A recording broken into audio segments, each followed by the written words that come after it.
எல்லோருக்கும் வணக்கம். ஆஹா நண்பர்களே, பாலைவனத்தில் ஒரு பைங்கிளி நம்மளை பார்த்து ஹாய் தியாகு அப்படின்னு சொன்ன மாதிரி அப்படி ஒரு இன்பம். எங்கேயோ பிளாக் மண்டே இது வந்துருமோ, இன்னைக்கு பல நஷ்டங்கள் வந்துருமோன்னு பயந்துக்கிட்டு இருந்தா இப்போ 300 பாயிண்ட் நிஃப்டி பாசிட்டிவ். இந்த ரிலையன்ஸ் இண்டஸ்ட்ரீஸை பார்த்து பல பேர் திட்டிக்கிட்டு இருந்தாங்க. யோ நீ எல்லாம் ஒரு பெரிய மனுஷனாயா, நீ எல்லாம் மார்க்கெட்டை எங்கேயே தூக்கி விட்ட, நீ பாட்டுக்கு அடிவாரத்தில் போய் படுத்து கிடந்தா அப்படின்ற மாதிரி பேசிக்கிட்டு இருந்தாங்க. என்ன நினைச்சான்னு தெரியல, வீறு கொண்டு எழுந்த வேங்கை போல அவன் பாட்டுக்கு நிக்காம 1100 ரூபாயிலிருந்து 1367 ரூபாய் அவன் பாட்டுக்கு தன்னந்தனியாக மார்க்கெட் இழுத்துட்டு வந்திருக்கான். இன்னைக்கு மட்டும் எத்தனை பாயிண்ட் நிஃப்டி இழுத்துட்டு வந்தான்னு கேளுங்க. அவன் ஒரு ராஜாங்க, காட்டுக்கே அரசங்க. அவன் இன்னைக்கு ஒரே நாள்ல மொத்தம் 302 பாயிண்ட்ல 100 பாயிண்ட் மேல் நோக்கி கொண்டு வந்தது அவன் மட்டும்தான். அவன் மட்டும் மனசு நினைச்சு மறுபடியும் பழைய ஹையே வந்துட்டான்னு வச்சுக்கோங்களேன். கணக்குப்படி பார்த்தா லோ ரேட்ல இருந்து 40% ஏறினதான் கணக்கு. அது மட்டும் இல்லாம நம்ம நிஃப்டியும் பழைய ஹை 26,000 கொண்டு வந்து விட்டான்னா ரொம்ப மகிழ்ச்சியா தான் இருக்கும். ஆனா பண்ண மாட்டேங்கிறான். இப்போதைக்கு பாதி கிணறு நம்மளை தாண்டி விட்டுருக்கான். இன்னும் மீதி கிணறையும் தன்னந்தனி ஆளாக மார்க்கெட்டை தூக்கி விடுவானா அப்படின்றது பொறுத்திருந்து தான் பார்க்கணும். ஆனா நண்பர்களே, இதை கவனிச்சிங்களா? விளையாட்டு போல ஒருவேளை மார்க்கெட்டு இப்ப பாதி கிணறு தாண்டி இருக்கான், இன்னும் மீதி கிணறு தாண்டானா என்ன அர்த்தம்னா, இது மாதிரி முன்னணி கம்பெனிகள், ஏகப்பட்ட முன்னணி கம்பெனிகள் லோ ரேட்ல இருந்து கிட்டத்தட்ட 30%, 50%, 100% ஏறினதான் கணக்கு. ஏன்னா மார்க்கெட் பழைய உச்சிக்கு வரும்பொழுது பல பங்குகள், முன்னணி பங்குகள் பழைய உச்சிக்கு வர்ற மாதிரி இருந்தான்னு வச்சுங்களேன், கிட்டத்தட்ட 50%ல இருந்து 100% வரைக்கும் ஏறின மாதிரி கணக்கு. செய்வீர்களா அப்படின்ற மாதிரி நம்ம ரிலையன்ஸை பார்த்து கேட்க வேண்டியதுதான். நண்பர்களே, 3 மிக முக்கியமான தகவல் இருக்கு. இந்த IRFC அப்படின்ற பங்கு சமீபத்தில் 52 வீக் லோல ட்ரேட் ஆகி கொண்டு இருக்கக்கூடிய பங்கு. அவன் எந்திரிக்கவே இல்லை. 200 ரேஞ்சில இருந்து கீழே விழுந்தவன் உளுந்த மேனிக்கா இருக்கான். பட் இந்த கம்பெனியில் என்ன ஒரு தகவல் வருது அப்படின்னு பார்த்தீங்கன்னாக்கா, இந்த மாதிரி NTPC எதிர்காலத்தில் ரொம்பவுமே நிறைய எக்ஸ்பென்ஷனில் போயிட்டு இருக்காங்க. ரெனியூவபிள் எனர்ஜி ரிலேட்டட் முதல் கொண்டு நிறைய போய்கிட்டு இருக்காங்க. அதுக்கு நாங்கள் ஒரு 5000 கோடி கடன் கொடுக்கறதுக்கு ஒரு சப்மிஷன் கொடுத்துருந்தோம், அதை அவங்க அக்செப்ட் பண்ணிட்டாங்க அப்படின்ற மாதிரியான ஒரு தகவலை இந்த IRFC வெளியிட்டிருக்காங்க. இவங்களுடைய ஒரு குவார்ட்டரினுடைய ரிசல்ட் என்பது நீங்கள் பார்க்க போனீங்கன்னு வச்சிங்களேன், சேல்ஸ் 6763 கோடி அப்படின்ற மாதிரி பண்ணுறாங்க 3 மாதம் சேர்ந்து. இந்த சமயத்தில் இவங்களுக்கு இந்த மாதிரி ஒரு டேர்ம் லோன் அக்செப்ட் பண்ணிக்கிட்டாங்க 5000 கோடிக்கு அப்படின்றது ஒரு புத்துணர்ச்சி கொடுக்கக்கூடிய ஒரு தகவலாக இருக்குது. ஆனால் ஒன்றும் ஏறவெல்லாம் இல்லை. IRFC இன்னைக்கு என்ன ஒரு 0.19% ஏறி இருக்கா.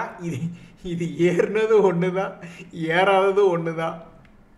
நண்பர்களே, டாடா குரூப்லேயே ரிசல்ட்டுக்கு அப்புறம் சில பங்குகள் மேல் நோக்கி சந்தோஷமாக ஏறி இருக்கான்னா அதில் இந்த டாடா டெக் அப்படின்றது ஒன்று. 2% ஏறி இருக்கான், பெருசாக ஏற்றம் இல்லை. இதே பல பங்குகள்லாம் வந்து 10%, 20% பாசிட்டிவோ நெகட்டிவ் சைடாக இருக்கானுங்க. பட் இந்த டாடா டெக் அப்படின்றது அவனுடைய ரிசல்ட் வெளியிட்டு இருந்தான். சமீபத்தில் பார்த்தீங்கன்னா 189 ரூபா அவனுடைய லாபம் என்பது ரெஜிஸ்டர் பண்ணியிருக்கான். இந்த லாபம் எப்படி இருக்குன்னா, கடந்த 3 குவார்ட்டர்களாக வளரும் பருவத்தில் இருக்கு. ஒரு காலத்தில் இந்த ஸ்டாக் வந்து லிஸ்ட் ஆனதுக்கு அப்புறம் இது கிடைக்கவே கிடைக்காது அப்படின்ற மாதிரி இந்த பங்கெல்லாம் உச்சத்தில் வந்து ட்ரேட் ஆகிக்கிட்டு இருந்த 1200 ரூபா ரேஞ்சில் இருக்கு. அதுக்கப்புறம் இவனுடைய தொடர் சரிவுக்கு பிறகு இன்னைக்கு கொஞ்சம் சந்தோஷமா அவனுடைய ரிசல்ட்டுக்கு அப்புறம் சிரிச்சு பேசி ஒரு 2% ஆடிக்கிட்டு இருக்கு.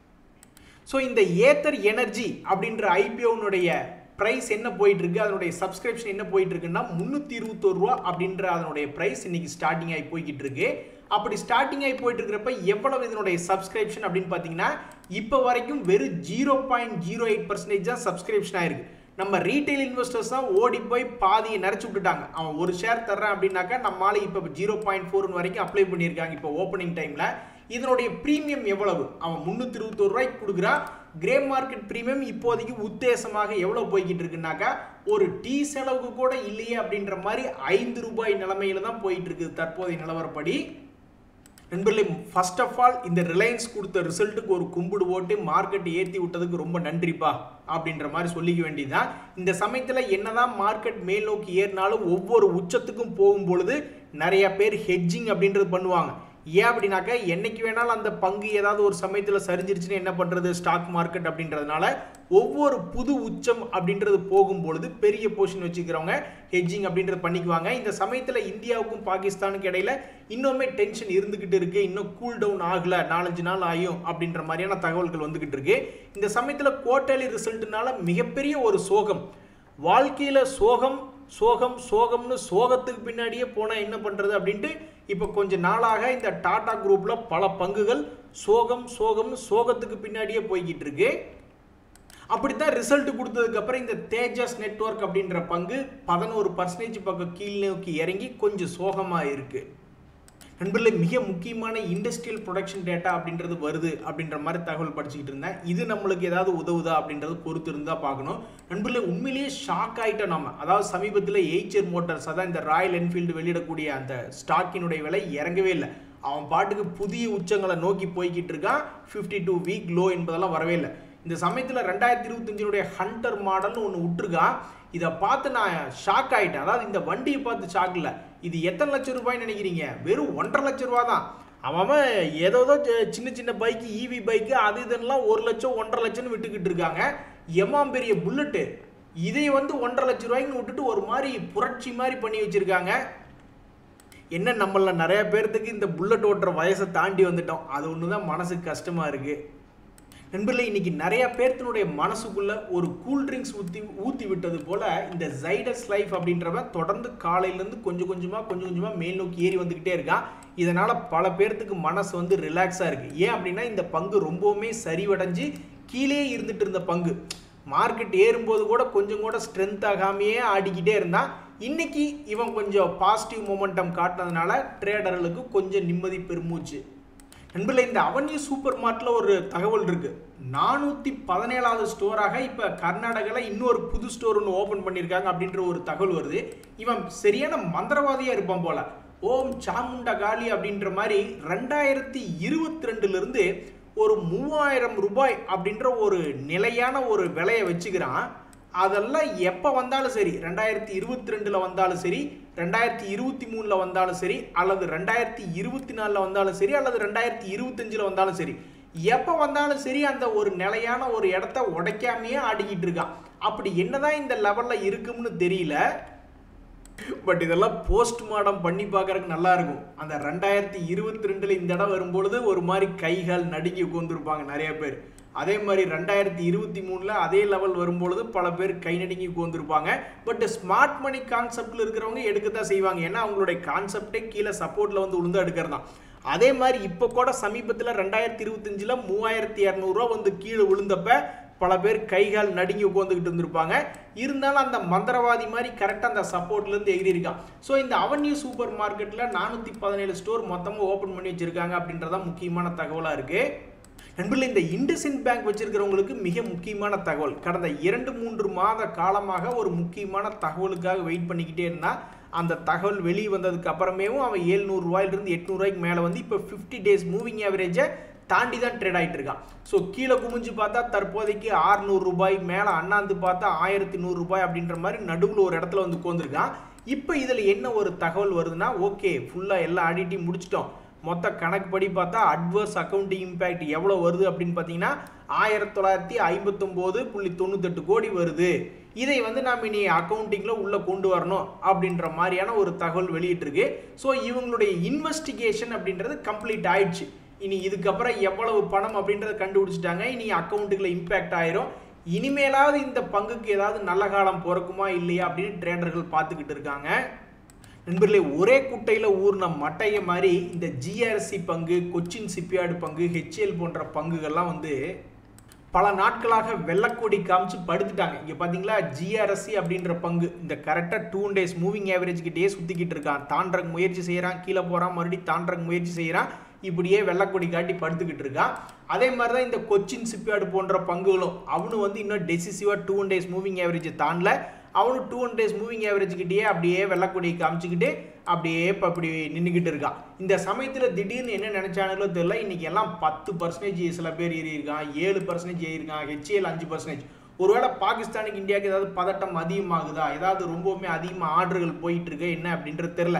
பட் தற்போதைக்கு இந்த பதட்டத்தை காரணம் காமிச்சு இந்த பங்குகளெல்லாம் ஒரு மாதிரி மேல் நோக்கி ஏற்றி விடுறதா வேண்டாமா அப்படின்னு கரெக்டாக 2 டேஸ் மூவிங் ஆவரேஜ் கிட்ட வச்சு விளையாண்டுக்கிட்டு இருக்காங்க. இதில் இந்த பிடிஎல் மசகான் டாக்கெல்லாம் ரொம்ப டிஃப்ரெண்ட்டான கம்பெனிங்க. அவனுங்கெல்லாம் கிளீனாக வி ஆர் த வின்னர்ஸ் அப்படின்ற மாதிரி அவனுங்கெல்லாம் பழைய ஹை என்றைக்கும் தொட்டுட்டாங்க. ஆடாடா நண்பர்களே, 1750 ரூபா எங்கே சமீபத்தில் வந்தது, 1800 ரூபா ரேஞ்சு, அங்கேருந்து 2800 வந்துட்டான். ஆக மொத்தம் 50% கணக்கு வருது. இதை தான் நம்ம பேசிக்கிட்டு இருந்தோம். கசக்குதா? ஒரு வருஷம் 2 மாதம் அல்லது 6 மாதம் இந்த மாதிரி ஏதாவது மேலிருந்து கீழ் நோக்கி இறங்கின நல்ல பங்குகளை பிடிச்சி கோந்துக்கிட்டு ஒரு வருஷம் கழிச்சு 40-50% கழிச்சு விற்கும்போது என்ன கசக்குதா? இங்கே பாருங்க, இவன் ஒரு வருஷம் கூட இல்லை, இப்போ தான் எப்போ வந்திருக்கான் போல. ஆனால் பிப்ரவரி மாதம் தான் வந்திருக்கான். பிப்ரவரி மாதத்துல தான் கீழே வந்து விழுந்தான். கடைசியில் பார்த்தா மசகண்டாக்கு அவனுடைய பழைய கையை வந்து தொட்டுட்டான். ரிலையன்ஸ்னு அந்த மாதிரிலாம் பண்ணல. அதே மாதிரி இந்த பிடிஎல் அப்படின்ற பங்கு அவனுமே என்ன பண்ணியிருக்கான்னா மிக பெரும் சரிவு. 1800 ரூபாயிலிருந்து 800 ரூபா வரைக்கும்லாம் போனவன் தான். இவன் 800 ரூபாயிலிருந்து இப்போ 1500 ரூபாயே வந்துட்டான்.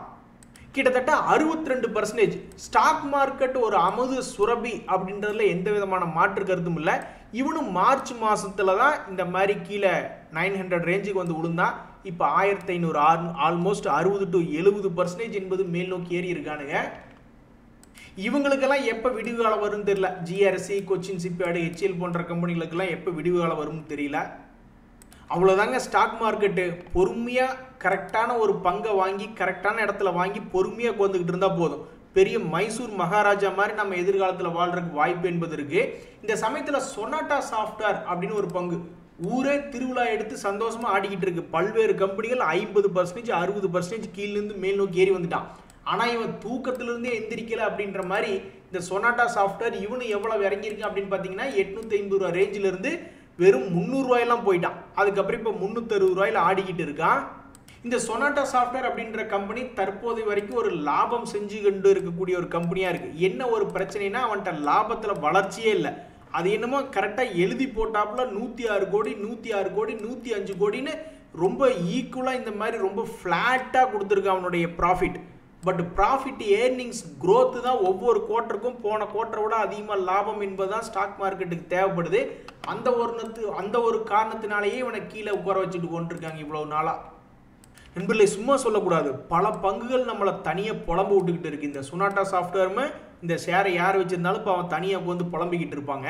ஆனால் பல பங்குகள் வந்து மேல் நோக்கி ஏறி வந்து குஜாலா குட்டிகளாக இருக்குது. இங்கே பாருங்க, சும்மாவெல்லாம் சொல்லக்கூடாது. எலிகான் இன்ஜினியரிங் அப்படின்ற ஒரு பங்கு அவன் இப்படி தான் சமீபத்தில் ஒரு 350 ரூபா ரேஞ்சில் சுற்றிக்கிட்டு இருந்தான்.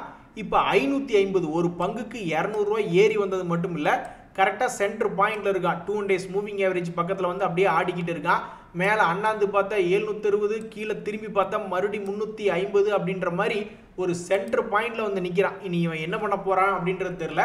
பட் சும்மா சொல்லக்கூடாது. தற்போதைய நிலைமையில் 350 ரூபாயிலிருந்து 550 ரூபா, கிட்டத்தட்ட 45%, 50% பக்கம் ரெக்கவரி ஆகி காமிச்சிருக்கான்னா நம்ம ஸ்டாக் மார்க்கெட் சாதாரண விஷயமே கிடையாது.